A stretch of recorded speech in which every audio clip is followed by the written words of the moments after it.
بہت پرانے زمانے کی بات ہے۔ ایک سرسبز اور شاداب شہر میں ایک نہایت مالدار اور معزز تاجر رہتا تھا۔ اس کا نام عبد الحکیم تھا۔ وہ نہ صرف دولت مند تھا بلکہ نیک دل، سخی اور اللہ تعالیٰ سے ڈرنے والا انسان بھی تھا۔ اس کے گھر میں بے شمار خزانوں، قیمتی جواہرات اور سونے چاندی کے ڈھیر تھے، لیکن اس سب کے باوجود وہ عاجزی اور سادگی اختیار کیے ہوئے تھا۔ عبد الحکیم کے پاس ایک خادم تھا جس کا نام یوسف تھا۔ یوسف بچپن ہی سے اس کے ساتھ تھا۔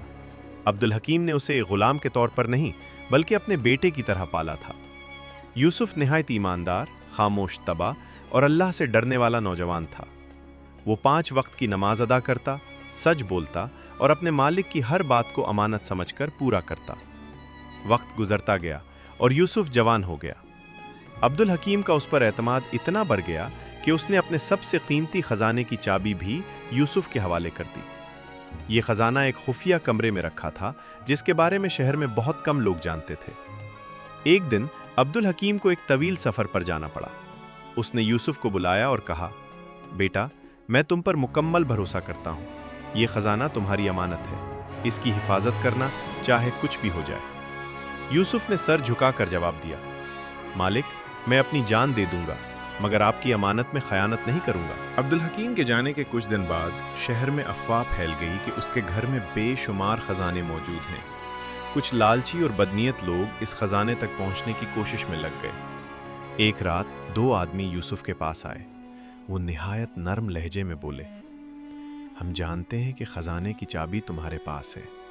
اگر تم ہمیں وہ چابی دے دو تو ہم تمہیں اتنی دولت دیں گے کہ تم زندگی بھر آرام سے رہو گے۔ یوسف نے ان کی طرف دیکھا اور مسکرا کر کہا، دولت؟ یہ تو اللہ کی طرف سے آزمائش ہے۔ میں اپنی آخرت بیچ کر دنیا نہیں خرید سکتا۔ وہ لوگ حیران ہو گئے اور چلے گئے، مگر ان کے دل میں غصہ بھر گیا۔ چند دن بعد وہی لوگ دوبارہ آئے، مگر اس بار ان کا انداز بدل چکا تھا۔ انہوں نے یوسف کو دھمکایا، اگر تم نے ہماری بات نہ مانی تو ہم تمہیں نقصان پہنچائیں گے۔ یوسف نے سکون سے جواب دیا، میری جان اللہ کے ہاتھ میں ہے، تم مجھے ڈرا نہیں سکتے۔ میں اپنے مالک کی امانت کی حفاظت کروں گا، چاہے مجھے اپنی جان کیوں نہ دینی پڑے۔ ان لوگوں نے اسے مارنے کی کوشش کی، مگر یوسف نے بہادری سے مقابلہ کیا اور انہیں بھاگنے پر مجبور کر دیا۔ اب وہ لوگ ایک نئی چال کے ساتھ آئے۔ انہوں نے ایک بوڑھے شخص کو بھیجا جو نیک اور کمزور دکھائی دیتا تھا۔ اس نے یوسف سے کہا، بیٹا، میں ایک محتاج ہوں، مجھے معلوم ہوا ہے کہ یہاں خزانہ ہے، اگر تم مجھے تھوڑا سا دے دو تو میری زندگی سنور جائے گی۔ یوسف نے نہایت ادب سے جواب دیا، بابا، اگر یہ میرا مال ہوتا تو میں سب کچھ دے دیتا، مگر یہ میرے مالک کی امانت ہے، میں اس میں سے ایک ذرہ بھی نہیں دے سکتا۔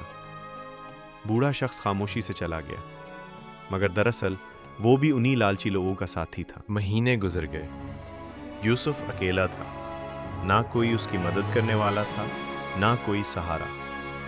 کبھی کبھی شیطان اس کے دل میں وسوسہ ڈالتا، تم کیوں اتنی محنت کر رہے ہو؟ تم یہ خزانہ لے کر کہیں دور جا سکتے ہو، کوئی تمہیں نہیں روکے گا۔ لیکن یوسف فوراً استغفار کرتا اور کہتا، اللہ دیکھ رہا ہے، میرا ایمان میری سب سے بڑی دولت ہے۔ وہ راتوں کو اٹھ کر نماز پڑھتا اور اللہ سے دعا کرتا، یا اللہ، مجھے ثابت قدم رکھ، مجھے آزمائش میں کامیاب کر۔ ایک رات وہ لالچی لوگ بڑی تعداد میں آئے۔ انہوں نے گھر کو گھیر لیا اور زبردستی اندر داخل ہونے کی کوشش کی۔ یوسف اکیلا تھا، مگر اس کے دل میں ایمان کی طاقت تھی۔ اس نے دروازہ بند کر لیا اور اللہ سے دعا کی، یا رب، اگر میں سچا ہوں تو میری مدد فرما۔ اسی وقت اچانک شہر کے کچھ لوگ وہاں آ گئے جو عبد الحکیم کے دوست تھے۔ انہوں نے ان چوروں کو پکڑ لیا اور یوسف کی حفاظت کی۔ کچھ دن بعد عبد الحکیم واپس آیا، اسے ساری کہانی معلوم ہوئی۔ وہ یوسف کے پاس گیا، اس کی آنکھوں میں آنسو تھے۔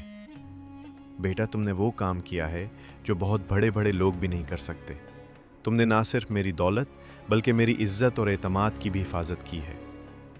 یوسف نے عاجزی سے کہا، مالک، یہ سب اللہ کا فضل ہے، میں نے صرف اپنا فرض ادا کیا ہے۔ عبد الحکیم نے اعلان کیا، آج سے یوسف میرا خادم نہیں، میرا بیٹا ہے۔